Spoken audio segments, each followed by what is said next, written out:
ఏపీలో వైసీపీలోనే కాదు టీడీపీలోనూ టికెట్ల గోల ఎక్కువగానే ఉంది. జగన్ అంటే గిట్టని ప్రెస్ వైసీపీ ఎమ్మెల్యే క్యాండిడేట్ల సెలక్షన్ను భూతద్దంలో చూపుతోంది. వైసీపీలో లేనిదాన్ని కూడా ఉన్నట్టు మీడియా రాద్ధాంతం చేస్తోంది. మరోపక్క టీడీపీ జనసేన పొత్తు బలంగా ఉన్న అభ్యర్థుల ఎంపిక మాత్రం కష్టంగానూ చంద్రబాబు పవన్లకు తలనొప్పిగానూ మారింది. జనసేనకు ఎన్ని సీట్లు ఎక్కడెక్కడిస్తారన్న దానిపై టీడీపీలో అసమ్మతి ఆధారపడి ఉంది. 10 లేదా 15 సీట్లలోపు జనసేనకు సరిపెడితే టీడీపీ బతికి బయటపడే అవకాశం ఉందని, లేదంటే కొరువితో తలగొక్కున్నట్టు టీడీపీ నష్టపోక తప్పదని విశ్లేషకులు అంటున్నారు.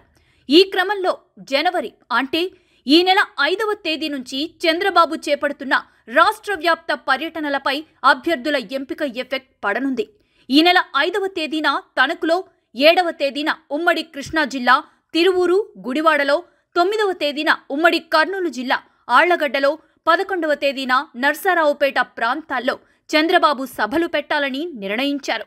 అయితే తణుకు, గుడివాడ, నర్సారావుపేట తదితర నియోజకవర్గాల్లో చంద్రబాబు ఇప్పటికే అభ్యర్థులను ఖరారు చేశారు.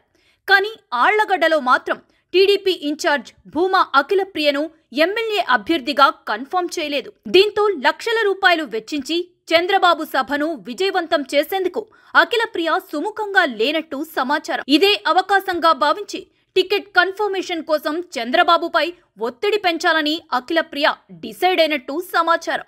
ఈ నేపథ్యంలో తనకు టికెట్ కన్ఫర్మ్ చేస్తేనే డిసెంబర్ 9వ తేదీన ఆళ్లగడ్డలో నిర్వహించే సభకు డబ్బులు ఖర్చు పెట్టేందుకు సిద్ధమన్న సంకేతాలను అఖిలప్రియ పంపినట్లు తెలుస్తోంది. ఇక్కడ ఇంకొక విషయం ఏంటంటే, అఖిలప్రియ మరీ ఇంతలా పట్టుబడడానికి కారణాలు లేకపోలేదంటున్నారు ఆమె అనుచరగణం. 3 నెలల క్రితం నంద్యాలలో జరిగిన టీడీపీ సభకు ఆ నియోజకవర్గ ఇన్ఛార్జ్ భూమా బ్రహ్మానందరెడ్డితో ఖర్చు పెట్టించి ఆ తర్వాత టికెట్ను మాజీ మంత్రి ఎన్ఎండి ఫారూక్కు చంద్రబాబు ఖరారు చేశారు.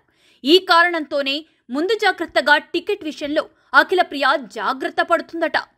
చంద్రబాబుకు టికెట్ ఖరారు చేసే ఉద్దేశమే ఉంటే ఈ పాటికే సంకేతాలు ఇచ్చి ఉండేవారని, అలా జరగనప్పుడు టీడీపీ సభలకు తానెందుకు 60 నుంచి 70 లక్షలు ఖర్చు పెట్టాలని అఖిలప్రియ టీడీపీ అధిష్టానాన్ని ప్రశ్నించినట్లు తెలుస్తుంది. తనకు గనక టికెట్ కన్ఫర్మ్ పై క్లారిటీ ఇవ్వకుంటే వైసీపీలో చేరేందుకు వెనకాడనంటూ హెచ్చరించారట. దీంతో చంద్రబాబు, లోకేష్లతో పాటు టీడీపీ పెద్దలు అవాక్కయ్యారని ఆళ్లగడ్డలో చర్చించుకుంటున్నారు. మరోపక్క తమ నాయకురాలు అఖిలప్రియ పెట్టిన షరతులు సరైనవేనని, అందులో ఎటువంటి తప్పు లేదని ఆమె అనుచరగణం అంటున్నారు. అఖిలప్రియతో గేమ్ ఆడాలని చంద్రబాబు, లోకేష్లు అనుకుంటే మాత్రం సహించేదే లేదని కరాఖండిగా చెబుతున్నారు. మరి టీడీపీ అధినేత చంద్రబాబు అఖిల షరతులకు తలొగ్గి టికెట్ ఖరారు చేస్తారా లేదా అనేది చర్చనీయాంశమైంది.